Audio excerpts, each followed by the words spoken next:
Un testimonio fugaz de la verdadera historia que yace escondida detrás de algunas personalidades del ambiente público, que gozan de prestigio y del respeto de la sociedad. De película.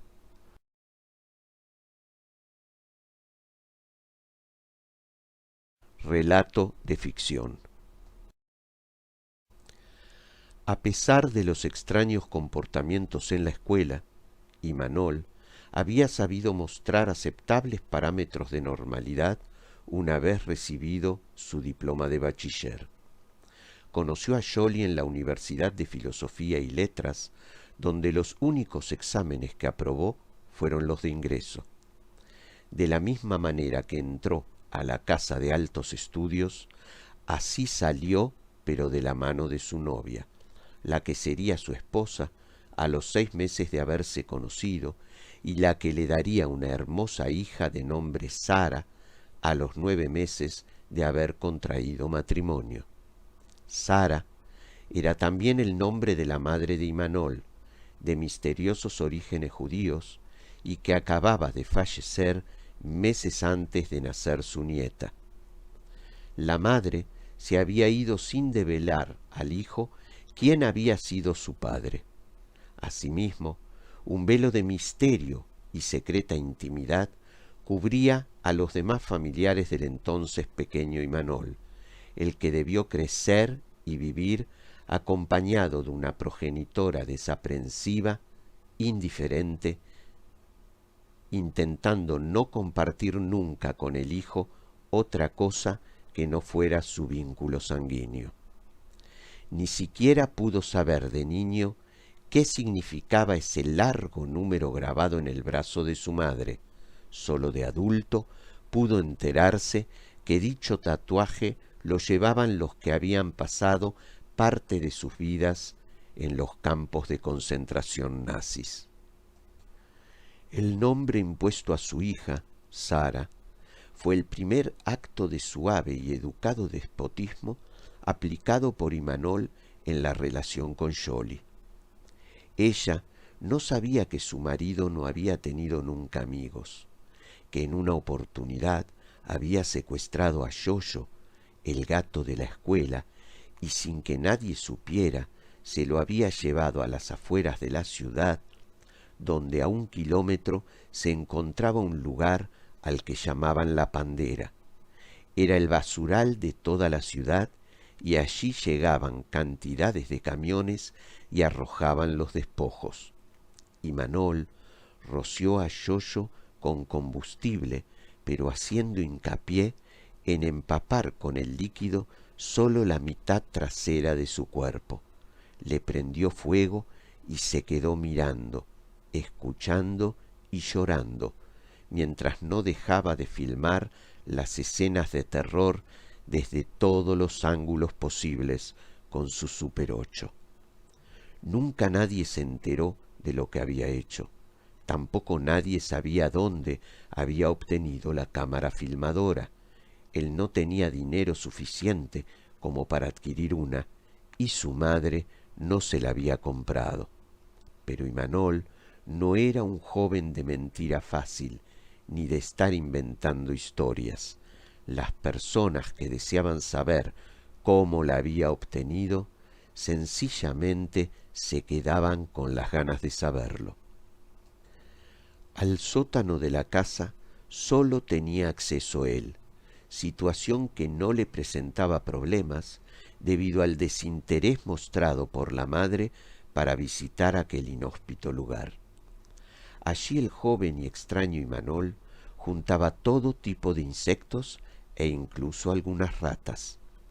Solía clavarlos por las extremidades o distintas partes del cuerpo en una pizarra, aún estando vivos, y aplicar en ellos todo tipo de experimentos mientras los filmaba con su cámara y lloraba.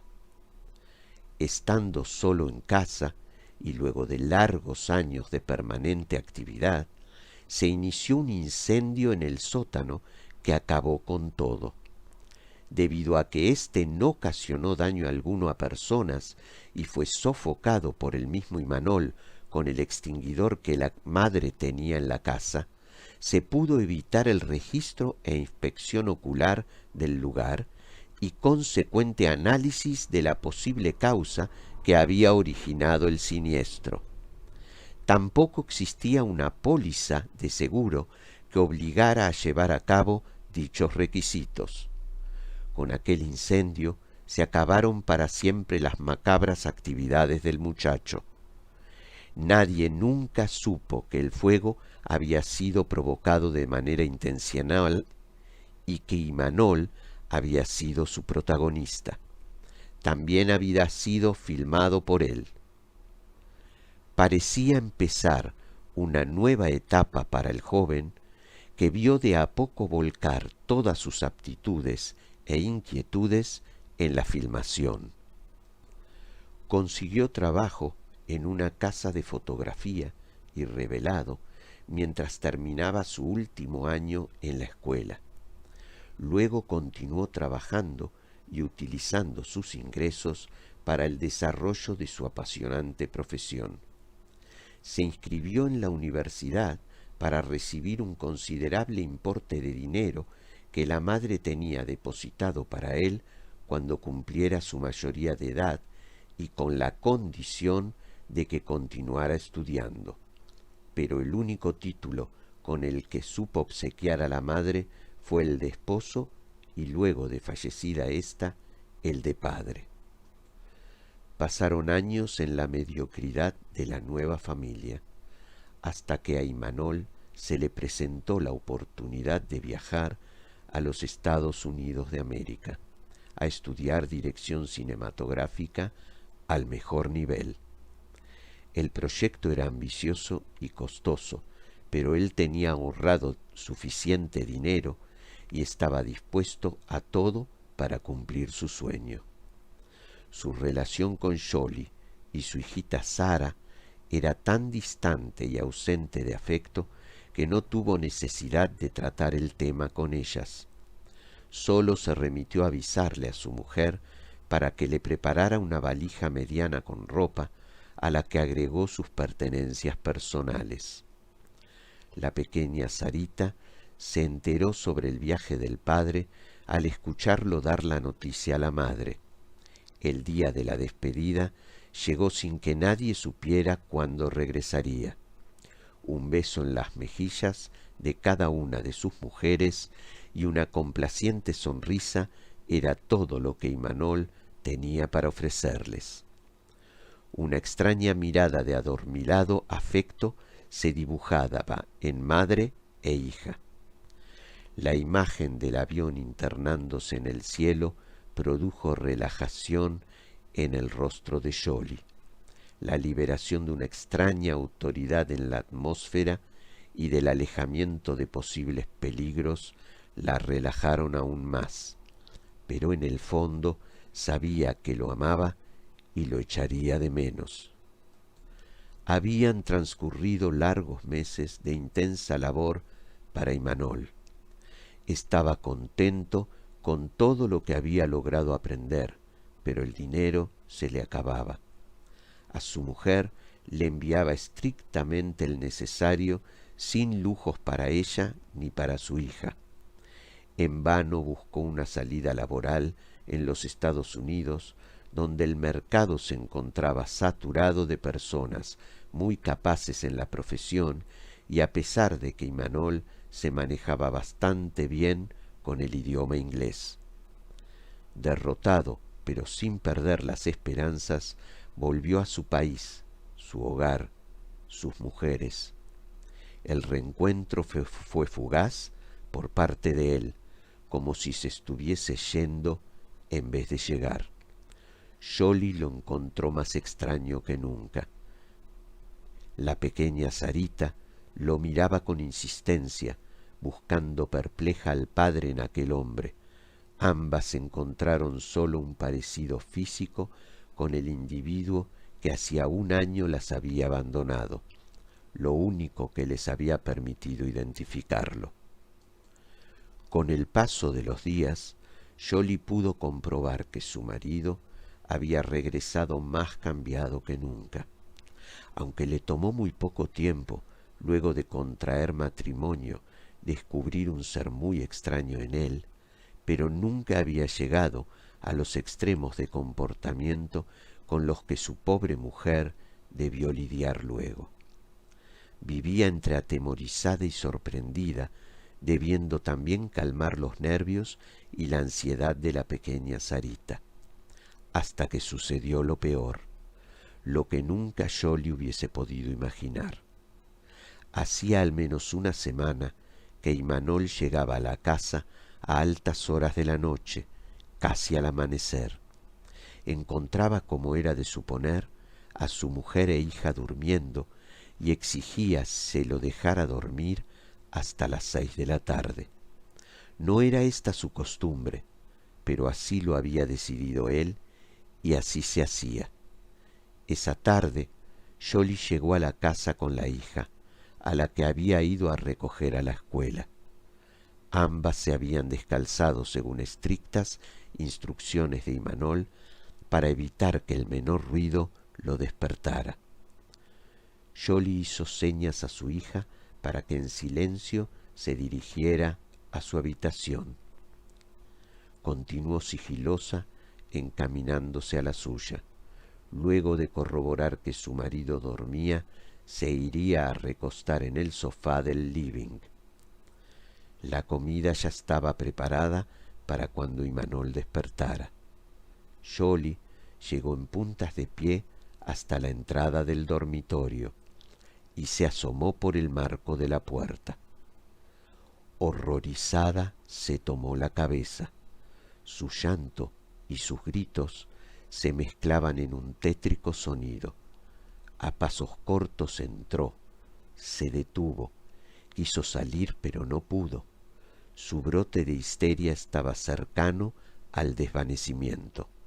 Atrajo a Sarita, la que llorando y sin saber aún por qué lo hacía, se dirigió corriendo hacia la madre. Pero no se atrevió a entrar, solo espiaba desde el borde del marco de la puerta mientras lloraba. Jolie yacía descompuesta, tirada sobre una silla y mirando a su marido cuando podía. Su rostro rojo, desencajado, empapado en sudor y lágrimas.